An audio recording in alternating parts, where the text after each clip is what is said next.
I'm gonna say so. The toughest point in our relationship so far. I'm gonna be honest. Was last night. We was out last night together. And you come back to mine, and we had a little misunderstanding, miscommunication, and your behavior was wild. I'll start with one that's kind of, so the toughest moment is not something I particularly can put at one time, because I myself have times when I do struggle with my mental health, with things like anxiety and depression and so on. And at those times, T has to be very, very patient with me, because it takes its toll on the both of us, because obviously my mood affects the household. So he's there.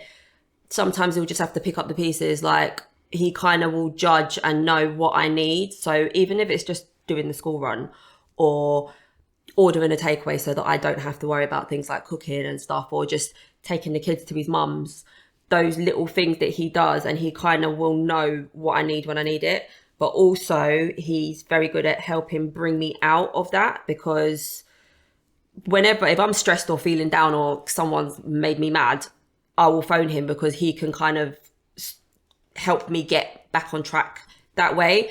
But in regards to the whole, a specific time with mental health, there is no specific time. It can literally hit at any time. So when I am having those times, I know it's hard for him, but he kind of just, this is the relationship, this is what it is, this is who you are, and he just kind of gets on with it, which is good, because I know a lot of people wouldn't be able to do that.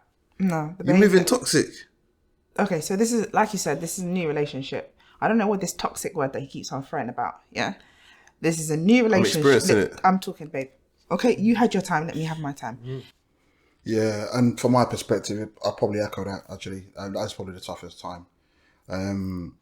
One of the toughest times for me is seeing her go through what she goes through. At times, some dynamics from a relationship perspective as well, maybe with family or whatever else, and seeing that upset that can make her.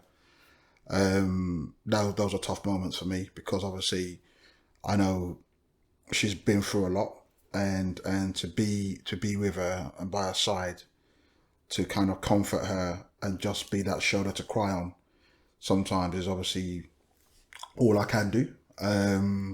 But at the same time, I know how tough those moments can be, and that's why for me, those are probably the toughest moments, really. Whenever I see her, have those really, really tough challenges with just general day-to-day life stuff that happens, and it kind of, because of her conditions, can sometimes be even bigger than what it is, right? So those moments are tough, I guess. And by condition, he means ADHD and autism. Yeah. It affects you, and a lot of people with ADHD, it's very closely linked even to things like bipolar, because it affects everything in your life all the time. But people, obviously, because it's invisible, people don't really get that.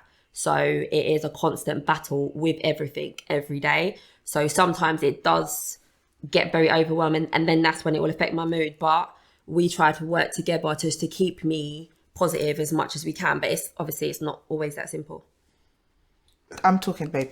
Okay, you had your time, let me have my time. Yeah, so this is a new relationship, and we had plans, and I felt like he mugged me off a little. I don't know what kind of girls that he's been dealing with prior to me, but he needed to feel that I was annoyed. I told the people what you said. I'm not telling them. No, you said about I'm not these Jamaican girls you're used to. No. I didn't say that. That's what you said. No, I did. Don't try and put me on the thing like that. Don't try and put me on anything like that. Don't try and put me on anything like that. I did not say that. You said. I did not say anything about Jamaican girls. Don't try it. Cool. You want to make this you want to make this a thing. Go. Okay, so that was the toughest. But last night was hard. Toughest thing that we've been through, and we're actually still recovering from it. I'm recovered. I'll be real. I'm not only loving my heart. I'm not a toxic person. So it has nothing to do with being over toxic. It has nothing to do with being toxic at all. If you hold on to the negativity and the anger, that's because if you're toxic, you're gonna hold on to the negative. Me, I'm over that. I really said I love you again. Okay, today we can make up tonight. Yeah. No. You can see because you're toxic. That's what I'm trying to say. Definitely experience some real lows.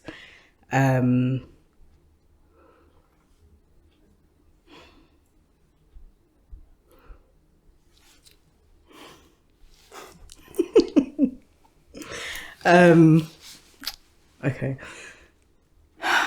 Gosh. I think one collectively for us, a tough moment for us both was a miscarriage. Yeah. That was hard. Both in, because no one really talks about miscarriages and the impact that has on someone, because you're preparing for this new person to arrive into your world. You're sorting the house out, buying clothes, going to scan appointments that gradually build up all of your excitement. And then all of a sudden, it's just gone. You know, It's just gone. There's nothing that comes of it. And the way in which the hospital particularly handled this was awful, because we were after the sonographer, is that the right word? Yeah. Had worked out that the baby wasn't there and told us that the baby wasn't there, then sat us down outside in the corridor. So we're sat there with the worst possible news we could possibly hear, watching all of these couples filing past us, getting the best possible news that they could have. Our most challenging moment. In 22 years, there's quite a few. So it's, what's the most challenging? I think the thing that probably comes to mind for me, so going back to what I was saying before, when I got into the relationship with Nana, I was definitely like, this is the person, this is my person. And so when we were trying for our first child and we were having issues conceiving, and we were just coming up against brick wall. And so there was a moment where I thought, oh, okay, so we're not supposed to have kids. And because that was so juxtaposed, it was so not who I thought I was going to be in life. Like, always saw myself as a husband, always saw myself as a father. And so that point of still being like, but she's still the person I want to be with, but having to kind of wrestle with that was quite tough for me. Yeah, but then they wanted me to take, so it was then coming home, wasn't it, on the train? And I remember just breaking down. But there was also that you had to take, because the baby hadn't, or the fetus or the egg or whatever they called it, hadn't come out, you had to take a tablet. But then I remember what they were saying is that we had to come, they couldn't give it to us that day. Oh, I can't remember now. But it didn't work and they wanted us to take it again. And I said, no, I just want it over and done with. So in the end, we changed to a different hospital, didn't we? Completely. And then we had to wait another week for a procedure because they were saying, well, because we can't get your notes, we're not really sure you might be pregnant still. So it was a week of that. Yeah. So that was really tough. And then Andrew's gran sort of passed away a couple of weeks later. It probably was trying to conceive. That was 3 years. 3 years like of just hell. But aside from that challenge, I think it's when we first moved in together. I found that really hard. Just getting into a pattern, overeating, family issues, it just wasn't seamless. And I thought it was going to be really fun, like uni, and we would just be like living together, and life hit. I would say that was probably that was the time when I really did think, am I too young? Should I leave? Date around, find somebody else. And I didn't have that while we were trying to conceive. So I think that's probably the most. Yeah. So that was really tough. And then Andrew's gran sort of passed away a couple of weeks later. Yeah. So it was a really, really... Just a sucky time, really. Yeah. 6 weeks. Yeah, it was quite bad, wasn't it? Yeah. But we went we went back to church, didn't we, for a little while? Yeah, that helped. After that, and that helped. Sort of reconnect with stuff and reground.